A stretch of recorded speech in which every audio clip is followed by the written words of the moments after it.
ॐ सरस्वती महाभागे विद्ये कमललोचने विश्वरूपे विशालाक्षी विद्यां देहि नमस्तुते। এটা হলো মায়ের প্রণাম মন্ত্র। সরস্বতী মা বিদ্যার দেবী, যিনি যেই বিদ্যার দেবীর আশীর্বাদে কৃপায় বিদ্যা লাভ হয়, মানুষ শিক্ষিত হয়ে ওঠে, ভদ্র নম্র স্বভাবের হয়, এবং যে সরস্বতী মায়ের কৃপাতে মানুষ জীবনে অনেক উন্নতি করতে পারে, সেই মাকে অর্থাৎ সেই সরস্বতী মাকে, বিদ্যার দেবীকে প্রতিদিন প্রণাম করতে হয়। সকল ছাত্রছাত্রীদের তো বটেই, এমনকি যারা এই শিক্ষা কথার সঙ্গে যুক্ত আছে, শিক্ষার সঙ্গে নিজেদেরকে নিত্যদিন যুক্ত রাখে, স্কুলে কলেজে টিচার যারা আছেন সবাই, এছাড়া যারা পড়াশোনা করে প্রতিদিন, হয়তো তারা ছাত্রছাত্রী নয়, কিন্তু তবুও তারা পড়াশোনার মধ্যে বা এই বিদ্যার মধ্যেই আছে, তাদেরকেও সরস্বতী মাকে প্রণাম করতে হয়। আর একটা কথা হলো যে এই বিদ্যার দ্বারাই মানুষের জীবনে উন্নতি হয়। সকল রকম বিদ্যা, যেমন শুধু যে পড়াশোনাটাই বিদ্যার মধ্যে পড়ে তা না, যেমন সঙ্গীত শেখা, গান শেখা, এটাও একটা বিদ্যা। তারপরে বাজনা, যেমন তোমার তবলা, গিটার, যাই বলো তোমরা, এই প্রত্যেকটা বাদ্যযন্ত্র কিন্তু এটা শিক্ষা, এটা হলো ওই বিদ্যা অর্জনের মধ্যেই পড়ে। এরপরে যারা আরো কিছু শিখছে, যে শিক্ষা মানুষকে জীবনে উন্নত হতে সাহায্য করে এবং ক্রমাগত তাকে ভালোর দিকে নিয়ে যায়, সেই যে শিক্ষা বা বিদ্যা অর্জন, সেটা কিন্তু একমাত্র বিদ্যার দেবী, যিনি সরস্বতী মা, তার আশীর্বাদেই মানুষ লাভ করতে পারে।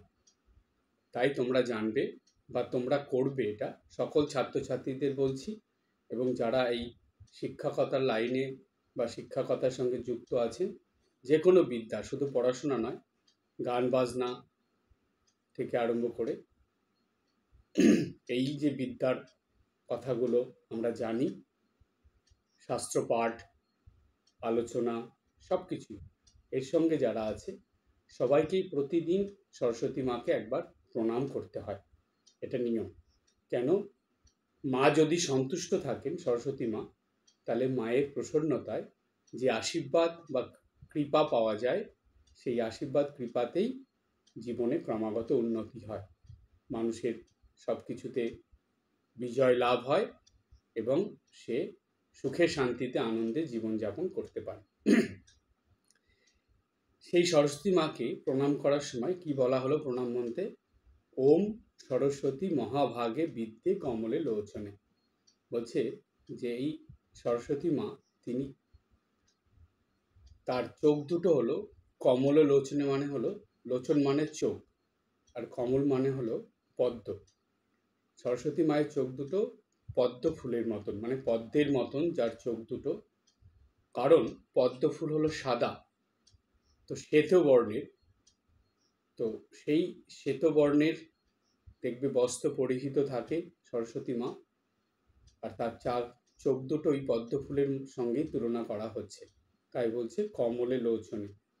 সরস্বতী মহাভাগে বিদ্যে কমলে লোচনে, মানে সরস্বতী মা আমাদের বিদ্যার দেবী, তিনি বিদ্যা প্রদান করেন, যিনি শ্বেত বস্ত্র পরিহিতা এবং যার চোখ দুটো কমললোচন মানে পদ্মের মতন, বলছে বিশ্বরূপে বিশালাক্ষী বিদ্যাং দেহি নমস্তুতে। বলছে এই যে সারা বিশ্বে, বিশ্বরূপে মানে হলো, যদি আমরা বিশ্বের রূপ কল্পনা করি, সেই বিশ্বের রূপের সঙ্গে মিলে বিশালভাবে বিস্তৃত হয়ে আছেন যিনি। কারণ তোমরা সারা বিশ্বের দিকে তাকিয়ে দেখো, শিক্ষা সর্বত্র বিস্তৃত হয়ে আছে। যে কোনো বিদ্যা তোমরা যেখানেই যাবে দেখবে এই শিক্ষা ছাড়া কিন্তু মানুষের জীবনে উন্নতি হয় না। তাই যে কোনো একটা শিক্ষা মানুষকে ভালো করে গ্রহণ করতে হয়। কেউ হয়তো পড়াশোনা ভালো জানে না, সে গান খুব ভালো জানে। কেউ হয়তো পড়াশোনা ভালো নয়, গানও ভালো নয়, কিন্তু সে খুব ভালো বাজনা বাজাতে পারে। আবার কেউ হয়তো দেখা গেল পড়াশোনা এত ভালো নয়, কিন্তু সে কম্পিউটারে খুব ভালো, কম্পিউটার খুব ভালো সে জানে। তো বিভিন্ন রকমভাবে মানুষ এই বিদ্যা অর্জন করে, শিক্ষা গ্রহণ করে তাদের জীবনে উন্নতি করে। তো সারা পৃথিবীতে কিন্তু এই শিক্ষার ব্যবস্থাটা ছড়িয়ে আছে। প্রত্যেকটা মানুষই কিছু না কিছু শিক্ষা বা বিদ্যার দ্বারাই নিজের জীবনকে উন্নত করে চলছে বা নিজের জীবনে সে ভালোভাবে সুখে শান্তিতে বাঁচার জন্য সেই বিদ্যার পথ ধরে এগিয়ে যাচ্ছে। তাই বিশ্বরূপে বিশালাক্ষী বিদ্যাং দেহি নমস্তুতে বলা হচ্ছে যে হে দেবী, আপনি আমাদের সেই বিদ্যা প্রদান করুন যেই বিদ্যার দ্বারা আমরা ক্রমাগত উন্নত হতে পারবো, আমাদের জীবন সুখ শান্তি আনন্দে ভরে যাবে, আমরা আদর্শ মানুষ হতে পারবো এবং আমাদের জীবনের যে শিক্ষা আপনার কাছ থেকে আমরা লাভ করব সেটা যাতে আমাদের যেমন উন্নত করবে,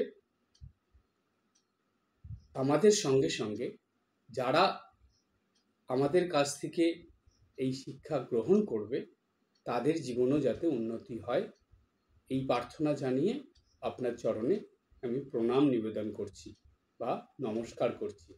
সেই জন্য বলা হলো বিদ্যাং দেহি নমস্তুতে, হে দেবী এগুলো এই বিদ্যা আমাকে প্রদান করুন। বিদ্যার কথা বলতে গিয়ে তোমাদের বলি, তোমরা জেনে রাখো এই বিদ্যা হলো দুই রকম, একটা পড়া বিদ্যা, একটা অপরা বিদ্যা। একটা হলো জাগতিক বিদ্যা আর একটা পারমার্থিক বিদ্যা। জাগতিক বিদ্যা কি করে? মানুষকে শিক্ষিত করে ঠিকই, কিন্তু এই জগতের মধ্যে আটকে রাখে।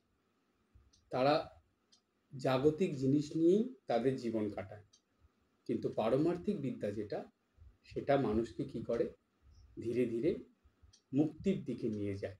অর্থাৎ সেই ঈশ্বরকে জানে এবং সাধন ভজন করে, ঈশ্বরের কথা শ্রবণ করে, শাস্ত্র পাঠ করে সে ধীরে ধীরে এই যে জন্ম, মনুষ্য জন্ম, সেই জন্মের থেকে মুক্ত হয়ে যায়।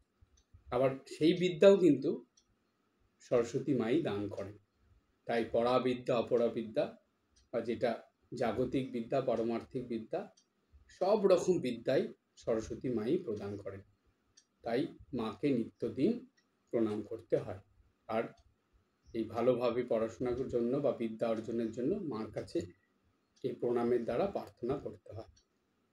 তাই বলা হলো ওম সরস্বতী মহাভাগে বিদ্যে কমলে লোচনে বিশ্বরূপে বিশালাক্ষী বিদ্যাং দেহি নমস্তুতে। তোমরা কিন্তু এটা বলে প্রতিদিন মাকে প্রণাম করবে, সরস্বতী মাকে। সরস্বতী মার এই প্রণাম করার যে মন্ত্র সেটা মুখস্থও করবে। সেই প্রণাম মন্ত্র বলে হাত জোর করে দাঁড়িয়ে এর অর্থ আমি যেটা বলে দিলাম সেটা ভাববে এবং তারপরে মাকে খুব ভালো করে একটু প্রণাম করবে। আর প্রণাম যখন তোমরা করবে ছাত্রছাত্রীরা, চেষ্টা করবে হাঁটু গেড়ে বসে তারপরে প্রণাম করতে। অনেকে দেখবে দাঁড়িয়ে দাঁড়িয়েই কোনো রকম হাত জোর করে প্রণাম করে দেয়। সেইভাবে প্রণাম করতে নেই, হাঁটু গেড়ে বসে প্রণাম করতে হয়, সেইভাবে তোমরা করবে। আজ আমরা এই বিদ্যা দেবী যিনি, তার স্মরণ নিয়েই আজকে একটা খুব শিক্ষা পাওয়া যায় এরকম গল্প, যেটাকে বলে শিক্ষামূলক গল্প, সেরকম গল্প শুনব। ছোট্ট বন্ধুরা, তোমরা বা যারা যারা এই ক্লাসটা শুনছো সবাই তোমরা এটা জানো যে রাম রাবণের যুদ্ধের কথা, অর্থাৎ রামায়ণের কথা তোমরা সবাই জানো। এই রামায়ণের যে রাবণ সীতাকে হরণ করে নিয়ে গিয়েছিলেন এটাও তোমরা জানো। সেই সীতাকে উদ্ধার করার জন্য রামচন্দ্র গিয়েছিলেন। সেই সেতু বন্ধ হয়েছিল, সেতু নির্মাণ করে সেটা পার করে তিনি রাবণের সঙ্গে যুদ্ধ করে রাবণকে মেরে সীতাকে উদ্ধার করে এনেছিলেন। আর এই কাজে সব হনুমানরা বা বানর সেনারা রামকে সাহায্য করেছিল। এবার এই যে রাবণকে রাম হত্যা করেছিল, তো আমরা পাই রামায়ণে যে রাবণরা 3 ভাই ছিল। সব থেকে বড় ছিল রাবণ, মেজ ভাইয়ের নাম ছিল কুম্ভকর্ণ এবং ছোট ভাইয়ের নাম ছিল বিভীষণ। এই বিভীষণ খুব সাত্ত্বিক প্রকৃতির ছিল, অর্থাৎ সে খুব ভক্তি ছিল তার ভিতরে, আর সে সবসময় সত্য পথে চলতো, ন্যায়ের পথে চলতো, সাত্ত্বিকভাবে জীবনযাপন করত, কোনো অন্যায় বা মিথ্যাকে সে কখনো প্রশ্রয় দিত না। তো যেহেতু রাবণ একটা অন্যায় কাজ করেছিল, সীতাকে হরণ করে এনেছিল, চুরি করে এনেছিল, সেই জন্য রাবণের এই অন্যায় কাজে বিভীষণ কিন্তু রাবণকে সাপোর্ট করেনি, অর্থাৎ সায় দেয়নি। বিভীষণ রাবণকে বলেছিল যে দাদা তুমি এই কাজটা অন্যায় করেছো, তুমি সীতাকে ফিরিয়ে দাও, সীতাকে হরণ করে নিয়ে এসে তুমি খুব খারাপ কাজ করেছো, পাপ কাজ করেছো, তো তুমি এই কাজ করো না, তুমি সীতাকে ফিরিয়ে দাও রামের কাছে। কিন্তু রাবণ কিছুতেই শোনেনি। তো বিভীষণ বারবার বলেছে দেখে সে রাবণ রেগে গিয়ে, রাবণ খুব অহংকারী ছিল এবং খুব দাম্ভিক ছিল, সে কারো কথা শুনতো না, নিজে যেটা করতো সেটাই ঠিক এবং সবাইকে সেটাই সাপোর্ট করতে হবে, বা তার অন্যায় করলেও সেটা মেনে নিতে হবে। কিন্তু বিভীষণ মানেনি, তাই রাবণ কি করেছে, বিভীষণকে তাড়িয়ে দিয়েছে রাজসভা থেকে, এবং কি রাজ্যের থেকেই বের করে দিয়েছে। তো বিভীষণ এত অপমানিত হয়ে সে তখন কি করবে, রামের কাছে চলে গেছে, গিয়ে রামের কাছে শরণ নিয়েছে, রাম তাকে রেখেছে। এবার যথারীতি যুদ্ধ শুরু হয়েছে। তো বিভীষণ রাবণের থেকে আরম্ভ করে সেই যে বংশ ছিল রাবণের, তাদের সবার কথা জানতো এবং সেগুলো সব বলে দিয়েছিল, এবং তার সঙ্গে এটাও বলেছিল যে মেঘনাদ, যেটা রাবণের পুত্র মেঘনাদ, কুম্ভকর্ণ, রাবণ, তারা কিভাবে মরবে তাদের মৃত্যুটা বিভীষণ জানত, যেটা রাম লক্ষ্মণ তারা জানত না। তো এটা বিভীষণ জানতো বলে বিভীষণ কি করেছিল, সেটা রামচন্দ্রকে বলে দিয়েছিল, সব লক্ষ্মণকে সবাইকে বলে দিয়েছিল। তো যার ফলে কি হয়েছে, তাদেরকে যুদ্ধে মেঘনাদ বধ হলো, মেঘনাদকে লক্ষ্মণ মারল, কুম্ভকর্ণ বধ হলো, কুম্ভকর্ণকে রাম মারল, এবং এরপরে লাস্টে রাবণও বধ হলো, রাবণকেও রাম মেরে দিল।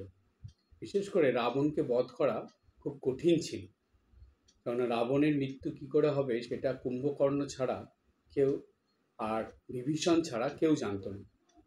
তো কুম্ভকর্ণ তো মরে গেল, তাহলে বলবেটাকে, এটা বিভীষণ বলে দিল।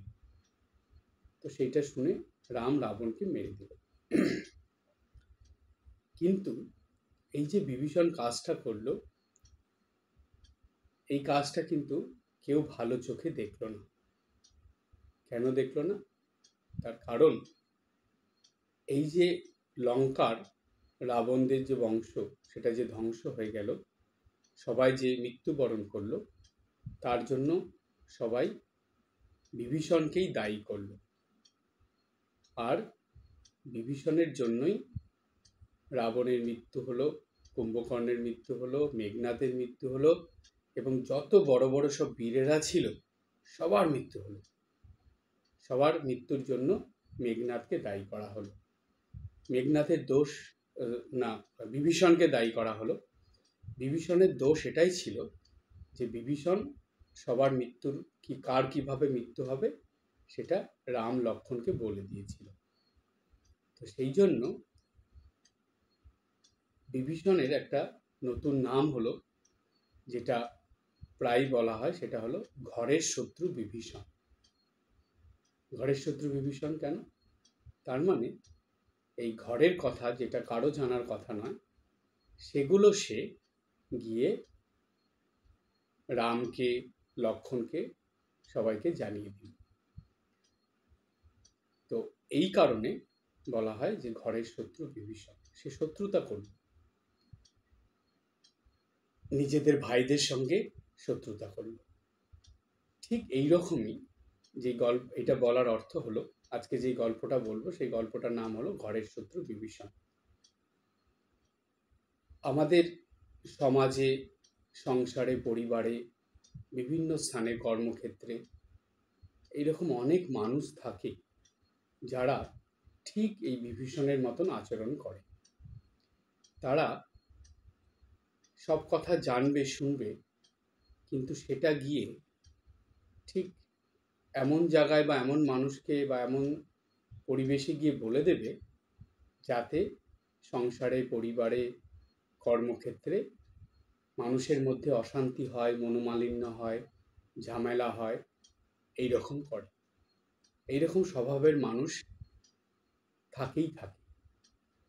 এদের থেকে খুব সাবধান থাকতে হয়, তা না হলে অনেক বিপদ আসে। তাই এরকম স্বভাবের মানুষদের কাছ থেকে সবসময় দূরে দূরে থাকতে হয় এবং এদেরকে সব কথা বলতে নেই। কারণ এরা যখনই কোনো কথা শুনবে তখন সেটাই ঠিক সত্যি, যেটা সেটা বলবে না, এটা মিথ্যাভাবে বানিয়ে নিজের মতন করে অপরের কাছে গিয়ে বলবে, যাতে সেটা অশান্তির সৃষ্টি করে, যাতে সেটা মনোমালিন্যের সৃষ্টি করে। দেখবে তোমরা, এই ছাত্রছাত্রীরা, তোমরাও দেখবে স্কুলে, কলেজে, তোমরা যেখানে শিক্ষা প্রতিষ্ঠানগুলোতে এরকম অনেক বন্ধু বান্ধবী থাকে যারা এগুলো করে। এরকম কথা শুনবে, সে একজনের কথা আরেকজনের কাছে গিয়ে লাগিয়ে দেবে, সত্যি কথা মিথ্যা করে বলবে, যাতে অপরের সঙ্গে অশান্তি হয়, মনোমালিন্য হয়, এইভাবে বলবে। এরকম ধরনের বা এরকম স্বভাবের ছেলে মেয়েরা থাকেই থাকে। তো এদের থেকে একটু সাবধান থাকতে হয়। এইরকম স্বভাবের যে মানুষরা, তাদেরকেই বলা হয় ঘরের শত্রু বিভীষণ। তো আমরা যে গল্পটা বলবো সেটা হলো নিতাই বাবুর গল্প। নিতাই বাবু এরকম খুব ভালো মানুষ ছিলেন। তিনি একজন বড় ব্যবসায়ী ছিলেন, কিন্তু তার মনটা এত ভালো ছিল, সরল ছিল, তিনি সবাইকে বিশ্বাস করতেন এবং সবার সঙ্গে খুব ভালো ব্যবহার করতেন। সবাইকে মানে কথা বলার সময়, যেহেতু সরল মনের মানুষ, সেজন্য তার মনে কোনো প্যাঁচগোছ ছিল না। তিনি যখন কথা বলতেন অনেক কথাই বলে দিতেন। তো তার বাড়িতে এরকম একজন ছিল যে তার নিতাইবাবুর বন্ধুস্থানীয়। তিনি, নিতাইবাবু তাকে বন্ধুর মতনই দেখত।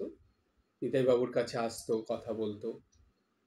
প্রায় দিনই বিকেলবেলা করে আসতো। নিতাইবাবু সকাল থেকে ব্যবসার কাজে ব্যস্ত থাকতেন, বিকেলবেলা বাড়িতে আসতেন। তখন তার সেই বাড়ির কাছাকাছি যিনি বন্ধুস্থানীয়, বন্ধুর মতন তিনি আসতেন। কিন্তু নিতাইবাবুর থেকে তিনি একটু বয়সে বড় ছিলেন। যাই হোক, নিতাইবাবুর সঙ্গে কথা হতো। নিতাইবাবু তাকে খুব সম্মান শ্রদ্ধা করতেন এবং বিশ্বাসও করতেন। কিন্তু নিতাইবাবু দেখলেন যে ধীরে ধীরে তার ব্যবসার ক্ষতি হচ্ছে, ব্যবসায় ঠিক উন্নতি হচ্ছে না, কোনো কিছু ভালোভাবে করতে পারছে না। ব্যবসায় যেটাই করতে যাচ্ছে সেটার মধ্যেই কিছুদিন ভালো চলে, তারপরে সেটা নষ্ট হয়ে যাচ্ছে। তো উনি কিছুতেই বুঝতে পারছেন না যে এটা কেন হচ্ছে, কি করে এটা এত বাধা আসছে, কি করে এরকম অসুবিধা হচ্ছে। আর উনি যেটাই করতে যাচ্ছেন সেটাই জানাজানি হয়ে যাচ্ছে। কিছুদিনের মধ্যেই সেটা মানুষ অন্যভাবে জেনে তার সেই ব্যবসাটার মধ্যে আর তিনি উন্নতি করতে পারছেন না, বাধা পড়ে যাচ্ছে। তো নিতাইবাবু কিছুতেই বুঝতে পারছেন না যে কি করে এটা সম্ভব হচ্ছে। তিনি তো কারো ক্ষতি করছেন না, কাউকে কিছু বলছেন না, তিনি তো সবার সঙ্গে ভালো ব্যবহার করে চলছেন। তারপরে নিতাইবাবু একদিন বসে বসে ভাবছে যে কেন এরকম হচ্ছে, আমার তো ব্যবসা ভালোই চলছিল, এখন এত এরকম ক্ষতি হয়ে যাচ্ছে কেন, ব্যবসায় কেন উন্নতি হচ্ছে না, আমি কেন ভালোভাবে ব্যবসাটা করতে পারছি না। এরকম যখন চিন্তা করছে, তো তার এটা দেখে তার পত্নী মানে নিতাইবাবুর যিনি স্ত্রী ছিলেন, পত্নী, তিনি নিতাইবাবুকে এরকম চিন্তিত দেখে তিনি বলছেন যে কি হয়েছে তোমার, তুমি এত চিন্তা করছো কেন, ভালো করে খাওয়া দাওয়া করছো না, ঘুমাচ্ছ না। তখন নিতাইবাবু বলছে যে এরকম কোনো ব্যাপার, আমি কিছুতেই বুঝতে পারছি না যে আমার ব্যবসা এত ক্ষতি হয়ে যাচ্ছে কি করে, ব্যবসার এরকম উন্নতি হচ্ছে না কেন। বলছে আমি তো কোনো ছলচাতুরি করছি না, ভুল কিছু করছি না, সবার সঙ্গে ভালো ব্যবহার করছি, ব্যবসায় যা যা লাগে সব কিছুরই ব্যবস্থা করছি, কিন্তু তারপরেও এটা এরকম হচ্ছে কেন। কিছুদিনের মধ্যেই যেটাই শুরু করতে যাচ্ছি সেটাই কিছুদিনের মধ্যেই নষ্ট হয়ে যাচ্ছে, বাধা পড়ে যাচ্ছে। তখন নিতাইবাবুর স্ত্রী সব কিছু শুনে নিতাইবাবুকে বললেন, আচ্ছা তুমি এই ব্যবসা নিয়ে কাদের সঙ্গে কথা বলো, আলোচনা করো। তো তিনি বললেন, তো বলছেন যে অফিসের মানে ওনার ব্যবসার ক্ষেত্রে যারা থাকে, বলছে এরা তো কেউ করবে না, কারণ এরা জানে এরা তো ব্যবসার সঙ্গে যুক্ত, যদি এরা কিছু খারাপ কিছু করে তাহলে ব্যবসার ক্ষতি হবে এবং তারাও টাকা পাবে না, কেন তাদেরও সংসারে দুরবস্থা হবে, সেজন্য এটা তো তিনি করবে না, এরা যারা যুক্ত আছে তারা করবে না। তাহলে কে করছে এইরকম? তখন নিতাইবাবুর বউ বললেন, তুমি ভালো করে চিন্তা করে দেখো তো আর কাকে বলো। তখন ধীরে ধীরে ধীরে ধীরে নিতাইবাবু এইটা চিন্তা করে পেলেন যে তিনি প্রায় দিনই বিকেলবেলা যখন বাড়ির বাইরে গিয়ে বসে থাকেন, তখন তার থেকে বয়সে বড় কিন্তু নিতাইবাবুর বন্ধুস্থানীয় যিনি আসেন নিতাইবাবুর সঙ্গে কথা বলতে, তাকে তিনি এই কথাগুলো সব বলেন। আর তিনি কিন্তু নিতাইবাবুকে খুঁটে খুঁটে জিজ্ঞেস করেন যে আজকে কি হলো ব্যবসায়, কি করছো, এইটা কি করলে, ওইটা কি করলে। এইবার তখন নিতাইবাবুর স্ত্রী বুঝে ফেললেন, তখন বললেন যে দেখো, তুমি ওই যার সঙ্গে বিকেলবেলা কথা বলো ওনাকে আর কিছু বলবে না, মানে ব্যবসা সংক্রান্ত কোনো কথা বলবে না, তুমি কি করছো না করছো এগুলো কিছু বলবে না। আর তুমি একটু খেয়াল রাখবে তো তিনি কি করেন, মানে তোমার কাছ থেকে সব কথাগুলো শুনে যান, তারপরে উনি কোথায় যান, কি করেন, এগুলো একটু খেয়াল রাখবে। নিতাইবাবু তার স্ত্রীর কথা শুনে তাই করলো। তো পরে ধীরে ধীরে বেরোলো যে সেই মানুষটাই নিতাইবাবুর কাছ থেকে সব কথাগুলো শুনে গিয়ে বাইরে সবার কাছে বলে দিত। সবার কাছে মানে আর সব যে আরও যারা যারা ব্যবসা লাইনে যুক্ত ছিল তাদের কাছে, অন্য সব ব্যবসায়ীদের কাছে তিনি এইসব কথাগুলো বলে দিত। এইভাবে কি হতো যে নিতাইবাবু যে প্ল্যানগুলো নিতেন ব্যবসার জন্য, সেগুলো সব অন্য ব্যবসায়ীরা জেনে যেত এবং তারা এই নিতাইবাবুর ব্যবসার মধ্যে বাধার সৃষ্টি করত, অশান্তির সৃষ্টি করত, ব্যবসাটা ঠিকভাবে করতে দিত না। তো সেই কারণেই নিতাইবাবুর ব্যবসা সে উন্নতি করতে পারছিল না এবং দিনের পর দিন তার ব্যবসার ক্ষতি হচ্ছিল। তখন সেটা জানা বলল, ধরা পড়ে গেল। নিতাইবাবু বুঝতে পারলেন যে তারই ভুল ছিল, কিন্তু সে নিতাইবাবুর পাশের বাড়িতেই থাকতো। তো সে যে এরকম করবে নিতাইবাবু তো সেটা বুঝতে পারেনি, কেননা তাকে তো সে বিশ্বাস করেছিল। এবার সে যে নিতাইবাবুর বিশ্বাসের সুযোগ নিয়ে নিতাইবাবুর ক্ষতি করে দেবে সেটা ভাবেনি। তাই তার এই ঘটনার জন্যই, এই কথার জন্যই নিতাইবাবুর এত ক্ষতি হয়ে যাচ্ছিল। তার সাংসারিক, পারিবারিক সব ব্যাপারেই, সামাজিক বা ব্যবসার ক্ষেত্রে সব ব্যাপারেই তার অসুবিধায় পড়তে হচ্ছিল। সেই জন্য নিতাইবাবু কি করলেন, এর পরের থেকে তিনি বিকেলবেলা আর সেইখানে বসতেন না এবং সেই মানুষটার সঙ্গে আর কথা বলতেন না। তাকে যদি কখনো দেখা হতো, সামনাসামনি হলে একটু কথা বলতেন, কিন্তু কেমন আছেন এই পর্যন্ত, আর কিচ্ছু বলতেন না, কোনো কথাই বলতেন না। সেই মানুষটা কিন্তু অনেক চেষ্টা করতে শুরু করলো, কেননা যাদের এই স্বভাব থাকে তারা সবসময় চেষ্টা করে যে কি করে অপরের কাছ থেকে কথা নেওয়া যায়। কিন্তু যখন সেটা কিছুতেই পারছিল না, তারপরে কিছুদিন পর সে আর নিতাইবাবুর কাছে আসতো না এবং ধীরে ধীরে নিতাইবাবুর আবার ব্যবসায় উন্নতি হতে শুরু করলো এবং তার সাংসারিক অবস্থাও ভালো হতে শুরু করলো। সুতরাং এই গল্পের থেকে আমরা এটাই শিক্ষা পেলাম যে ঘরের শত্রু বিভীষণ এইরকম মনোবৃত্তির মানুষ কিন্তু সর্বত্র আছে। সংসারে, পরিবারে, কর্মক্ষেত্রে, ব্যবসা ক্ষেত্রে, স্কুলে, কলেজে, সর্বত্র আছে। সেই জন্য খুব বুঝে শুনে মানুষের সঙ্গে কথা বলতে হয়। আর যাদের নাকি স্বভাব একের কথা অপরকে বলা, অপরের প্রতি যাদের হিংসা বিদ্বেষ থাকে, এইরকম ধরনের মানুষ যারা, তাদের থেকে সাবধানে থাকতে হয়, তাদেরকে সব কথা বলতে নেই। তাই আগেকার দিনের মানুষ বলতেন যে মানুষকে বুঝে শুনে কথা বলতে হয়। একজন মানুষকে ভালোভাবে না বুঝে না জেনে তাকে হঠাৎ করে কথায় কথায় তাকে কোনো কিছু বলে দিতে নেই। সেই জন্য কথাবার্তার ক্ষেত্রে খুব সাবধান এবং নিজের জীবনে কি করবে, তুমি কিভাবে জীবনযাপন করবে, তোমার আগামী দিনে প্ল্যান কি আছে, কিভাবে চলবে, এগুলো সহজে কাউকে বলতে নেই। সেগুলো কি করতে হয়, যতক্ষণ না সেটা সম্পূর্ণ হচ্ছে ততক্ষণ কাউকে কিছু না বললেই ভালো। হ্যাঁ, মা বাবা, টিচাররা জানে ঠিক আছে, কিন্তু তোমাদের বন্ধু বান্ধবীদের, পাশের বাড়ির লোকজনকে, তারপরে তোমার জানা পরিচিত মানুষদেরকে, এদেরকে এইসব বলতে নেই। নিজের কাজটা সম্পন্ন করে তারপরে বলতে হয়। তাই এই গল্প থেকে এই শিক্ষা পেলাম যে যারা এইরকম ঘরের শত্রু বিভীষণ স্বভাবে, তাদের থেকে সর্বদা সাবধান থেকে চলতে হয় এবং তুমি যে কাজটা করবে মনে মনে ঠিক করেছ, সেটা যতক্ষণ না সম্পন্ন হচ্ছে তুমি সেই নিয়ে কারো কাছে কিছু বলবে না। সেটা নিজের মনে রেখে সেই কাজটা যাতে ভালোভাবে হয় সেই চেষ্টা করে যাবে। আগের থেকে বলতে গেলেই জানবে তোমার সেই কাজে বাধা আসবে, অসুবিধা আসবে। সেই জন্য আমাদের শাস্ত্রে একটা কথা আছে, শ্রেয়াংসী বহু বিঘ্নানি।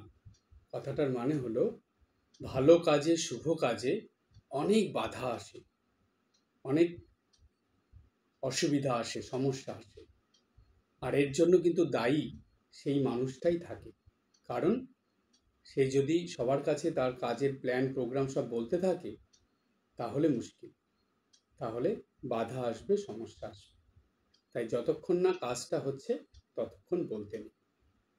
তো আমরা এই শিক্ষা নিয়েই জানি চলতে পারি। তোমরা সকল ছাত্রছাত্রীরা এটা মনে রাখবে যে তোমাদের জীবনে যে লক্ষ্য, সেই লক্ষ্যে বা গন্তব্যস্থলে পৌঁছানো না পর্যন্ত তোমরা কিন্তু তোমাদের কথা, তোমরা কিভাবে চলছো, কিভাবে পড়াশোনা করছো, তোমাদের লক্ষ্যে বা গন্তব্যস্থলে কিভাবে পৌঁছবে, এই নিয়ে কাউকে কিছু বলবেন, কারোর সঙ্গে এই নিয়ে আলোচনা করবেন।